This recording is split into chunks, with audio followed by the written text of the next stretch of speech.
여러분 안녕하십니까? 계속해서 대구 경북 소식입니다. 먼저 날씨입니다. 대구와 경북 지역은 대체로 흐린 가운데 동해안에는 오전 동안 5mm 미만의 비가 오겠습니다. 오늘 아침 최저 기온은 대구가 15.6도, 안동이 10.8도 등 10도에서 17도 분포로 어제와 비슷했습니다.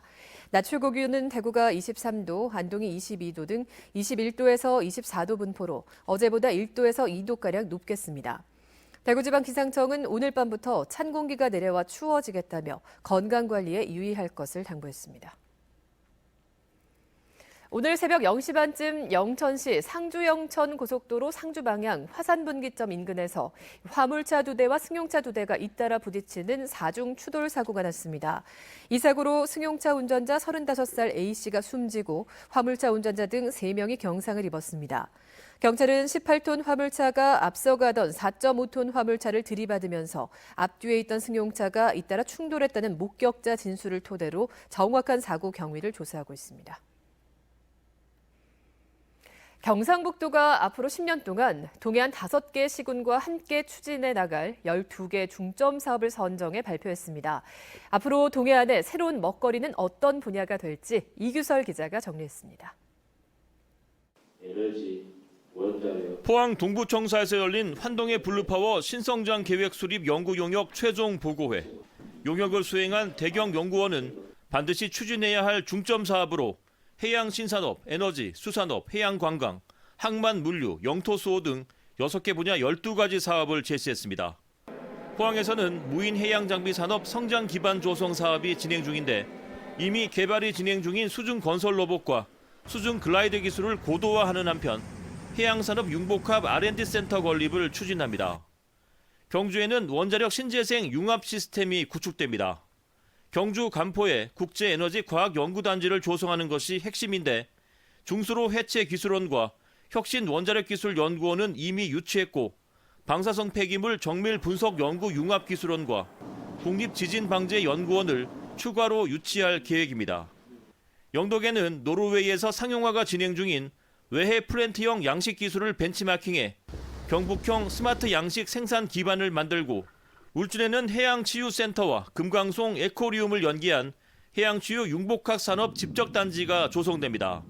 우리 경북도도 최근 몇 년 전부터 해양 신산업에 대해서 굉장히 심혈을 기울이고 있는데 특히 이러한 해양 신산업과 관련된 신기술에 대한 기반이 먼저 만들어져야 되고 이날 보고회에서는 중점 사업 12개를 포함해 동해안에서 추진할 128개 세부 사업을 제시했는데 이 가운데 50개가 신규 사업입니다.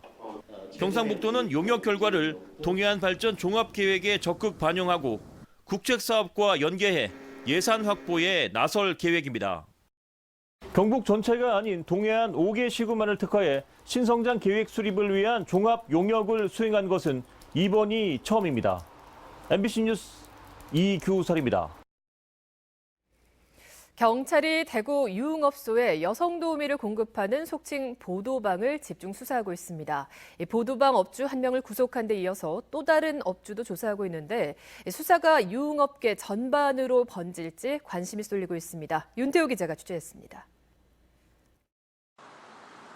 속칭 보도방 수사를 하고 있는 대구지방경찰청 광역수사대는 최근 보도방 업주 1명을 구속했습니다. 구속된 업주는 미성년자 도우미를 유흥업소에 보낸 혐의를 받고 있습니다. 광역수사대는 애초 조직폭력배가 연관돼 있다는 첩보를 가지고 수사에 착수했습니다. 지금은 다른 보도방 역시 미성년자 도우미를 유흥업소에 보내는지 조직폭력배와 관련이 있었는지 확인하고 있습니다. 이와는 별개로 풍속수사팀도 보도방 수사를 벌이고 있습니다.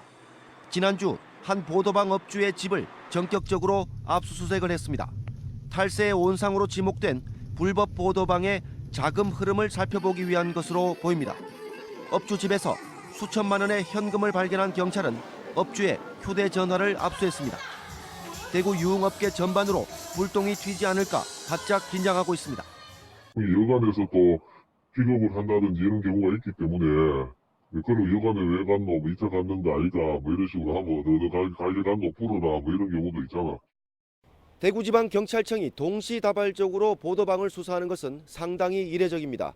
이 보도방과 유흥업소는 접대부를 매개로 때려야 뗄 수 없는 공생관계인 만큼 이번 수사가 어디까지 확대될지 관심이 쏠리고 있습니다.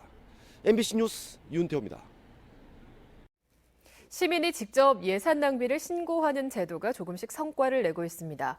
대구시는 지난해부터 예산 낭비 신고센터를 운영하고 있는데 관광해설사의 단체복이 자주 바뀌어 예산을 낭비하고 있다는 시민 제안을 수용하는 등 올 들어 3건의 시민 제안이 채택됐습니다.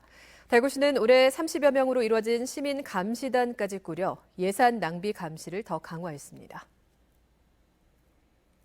포스코가 3분기 연결 기준 매출이 15조 9,882억 원으로 영업이익 1조 398억 원, 순이익은 4,968억 원을 기록했다고 밝혔습니다. 전분기 대비 철강 부문 영업이익은 감소했지만 미얀마 가스전 판매 호조, 플랜트 사업 공정률 상승 등으로 6.5%의 영업이익을 기록해 9분기 연속 영업이익 1조 원을 돌파했습니다. 한편 포스코는 국내 주요 수요 산업인 자동차와 건설 분야 수요가 감소할 것으로 예상된다며 철강 경기 회복은 지연될 것으로 전망했습니다. 대구시설공단이 직원 49명을 공개 채용합니다. 안내원과 매점 관리원, 나들이콜 운전기사와 상담원 등 31명은 18살 이상 60살 미만을 대상으로 뽑고 수목관리원과 경비원, 미화원 등 18명은 60살 이상 65살 미만을 채용합니다. 대구와 경북에 주소를 두고 있으면 지원할 수 있고 채용은 능력 중심의 블라인드 방식으로 진행됩니다. 대구대학교가 전국의 4년제 대학 가운데 처음으로 교육기부 명예전당에 이름을 올렸습니다. 대구대학교는 일산 킨텍스에서 열린 2019 대한민국 교육기부 박람회에서 2016년과 17년 교육기부 대상을 받은 공로로 교육기부 명예전당 수상자로 선정됐습니다. MBC 930 뉴스를 마칩니다. 시청해주신 여러분 고맙습니다.